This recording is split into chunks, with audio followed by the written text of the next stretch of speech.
Eh ben, merci Myriam pour ce magnifique témoignage. C'était génial. J'ai bu tes paroles. Tu nous as fait une super tirade quand même, hein. Oui, C'est une heure que ben, tu j'ai essayé parles.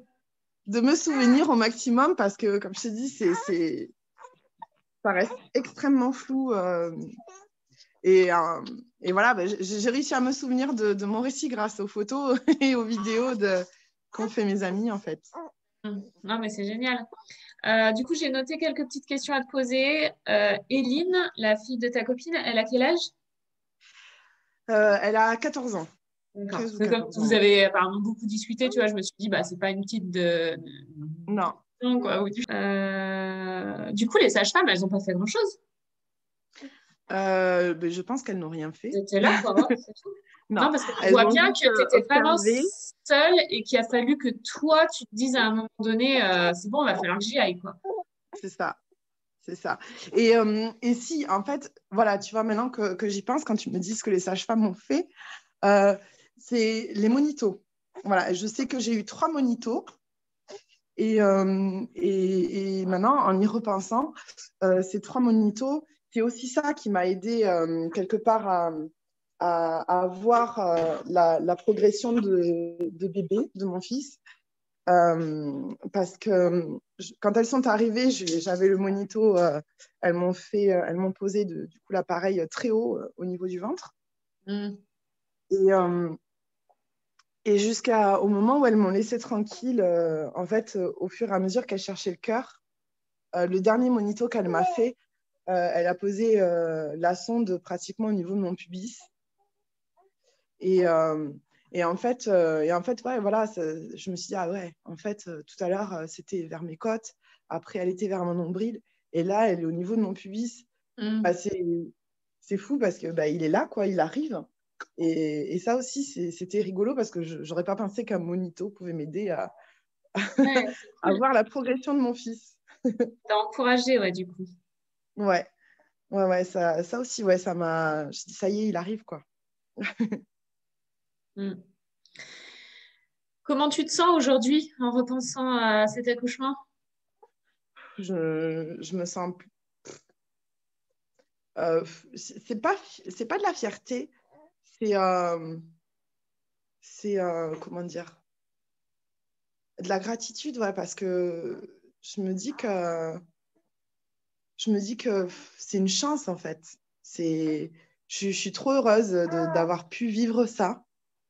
Parce que je me dis que ce sera peut-être mon dernier bébé. Et en fait, ouais, c'est juste merveilleux quoi, de vivre une naissance de cette façon. Et, euh, et au fur et à mesure ouais, que le temps passe, ben, j'ai mon amie entre-temps qui était présente, qui est enceinte aussi. Elle est enceinte de jumeaux. Et, euh, et bon, du coup, elle n'est pas du tout comment dire, dans la physiologie de l'accouchement, même si voilà, on échange, on discute, mais c'est pas du tout son truc. Et je me dis qu'en fait, je ne pourrais pas vivre une naissance autrement que comme ça. C'est, pour moi, c'est plus concevable. Mm. Et je trouve ça tellement dommage que ce soit pas quelque chose qui soit normalisé chez nous. Je trouve ça tellement dommage parce qu'en fait, c'est juste merveilleux. C'est juste merveilleux de pouvoir donner naissance à son enfant de cette façon. C'est vrai que bon, c'est pas, c'est un marathon, hein. On va pas dire le contraire. C'est pas. Après voilà, il y a des mamans qui ont la chance de vivre des naissances dans le plaisir, mais mais en fait, je me dis que c'est pas une douleur insurmontable. Oui, c'est intense. Je trouve ça dommage en fait que les femmes ne soient pas accompagnées et ne soient pas sensibilisées. Enfin, sensibilisées, c'est même pas être sensibilisées. Pour moi, ça devrait être normal. Et en fait, je trouve ça tellement dommage qu'on diabolise l'accouchement de cette façon, qu'on ait, qu'on fasse aussi peur aux femmes en leur disant que, ben, en leur faisant croire que limite elles peuvent pas donner naissance à leurs enfants en fait. C'est Ça a vraiment pris du sens pour moi en me disant que c'est un acte naturel, que c'est un acte normal. Et en fait, ouais, Je trouve que c'est du gâchis. Après, comme on dit, pour moi, ça devrait être un choix de choisir en conscience qu'on va à la maternité avec tous les risques qui peuvent arriver en choisissant les conséquences, quoi.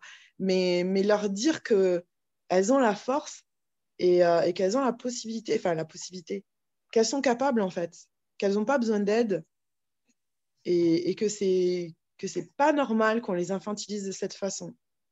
Moi, c'est ça que j'en retire parce que après l'avoir vécu, pour moi, c'était des paroles, des mots. Oui, c'est vrai, bah oui, on est capable.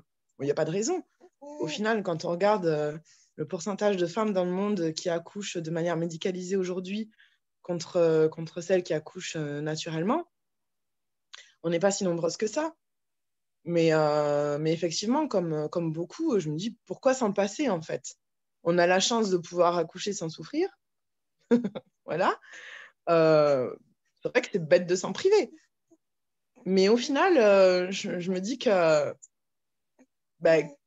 devrait avoir le choix. Qu'on devrait avoir le choix et qu'on pourrait choisir vraiment consciemment de ce qui peut arriver, de ce qui peut ne pas arriver. Mais qu'en fait, oui, c'est vrai pourquoi ne pas s'en passer? Mais pourquoi pourquoi le prendre obligatoirement? Voilà. Pourquoi prendre ce chemin-là de la médicalisation obligatoirement sans réfléchir? Parce que c'est ce qui se passe et c'est ce qui s'est passé pour moi pour ma première grossesse. J'avais eu l'idée, mais voilà, comme je dirais, j'ai eu l'idée. C'est comme, je sais pas, comme si je me disais, j'aimerais bien partir en Inde demain, quoi. Enfin, mais on me dit, on me fait revenir à la réalité, voilà, en me disant, non, mais en fait, c'est pas possible, tu peux pas partir en Inde comme ça. Non, déjà, t'as pas les sous. Enfin, voilà. Donc, c'était un peu ça, en fait, pour ma première grossesse. Je me dis, j'aimerais bien accoucher à la maison. Et puis, quand j'en ai parlé au père de ma fille, qui m'a dit, non, il y a des maternités, on n'est pas loin, pourquoi tu veux faire ça? Et puis, non, lui, c'était un non catégorique. Bon, je me suis dit, oui, bon, allez, après tout, pourquoi me compliquer la vie, en fait? C'était ça. Et en fait, non, je ne me suis pas compliqué la vie.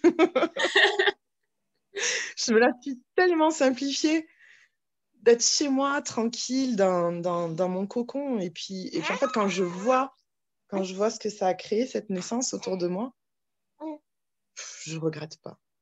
C'est énormément de gratitude. Ouais.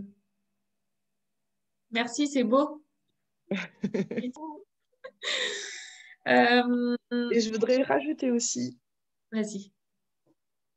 que du coup, cette préparation-là, je ne peux pas vraiment dire que c'est une Enfin, si, je vais le dire. Je vais le dire. Que pour moi, ton accompagnement, ça a été ma préparation à l'accouchement. Pour moi, ça a été ça. Parce que bon, après, c'est vrai que mes sages-femmes à AD, je les ai très peu vues, puisque je suis allée les voir très tard.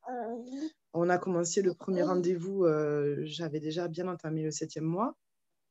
Donc, et au final, mon fils est arrivé à 38 plus 4.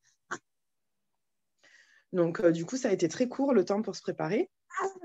Et en fait, pour moi, voilà, la préparation, c'est les récits, c'est ton challenge, c'est ton programme. Et grâce à ça, ouais, je me suis sentie forte et prête à accueillir mon fils. Je savais où j'allais. Et le jour J, ça a été juste merveilleux c'est même pas mettre en application, c'est de découvrir tout ce que j'ai appris. Et ça, c'était juste fantastique, quoi. De me dire qu'en fait, j'ai appris plein de choses fantastiques et en fait, ça m'est arrivé. Je l'ai fait. Ouais, voilà, c'était top. Merci. Et c'est important. Voilà, important l'accompagnement d'une doula. Eh ben merci, tu as anticipé toutes mes questions en fait. Je n'ai même pas besoin de te poser les questions, quoi. Super. Et moi, tu sais, de mon côté, enfin, je te l'avais dit déjà pendant l'accompagnement, quand tu disais que tu n'arrivais pas à faire ton projet de naissance, à te projeter sur l'hôpital Oui, et tout. Je t'avais dit, mais en fait, oui, c'est génial, c'est que tu as déjà changé de regard et ça va se passer comme ça parce que ton cerveau, de toute façon, il peut plus y aller. Donc, c'est ça. c'était obligé que... que ça se finisse à la maison. Après, on n'est jamais à Oui, l'abri d'un truc, mais bon. oui, c'est ça. Et non, mais de toute façon, ton On aura fait projet ce de qu'on aura naissance pu. à Et toi, voilà. c'était ton accouchement à domicile, et puis c'est tout, quoi. Ah oui, Après, ah c'est les oui, circonstances qui auraient fait que peut-être le projet, du coup, aurait dévié de son truc initial, mais ton projet, c'était ton accouchement à c'est domicile. ça. Donc ça paraît Oui, cohérent. Eh ben, merci beaucoup, en tout cas, Myriam, pour ce temps avec grand accordé. plaisir. Merci beaucoup. Et Merci à puis, toi. ben, à bientôt.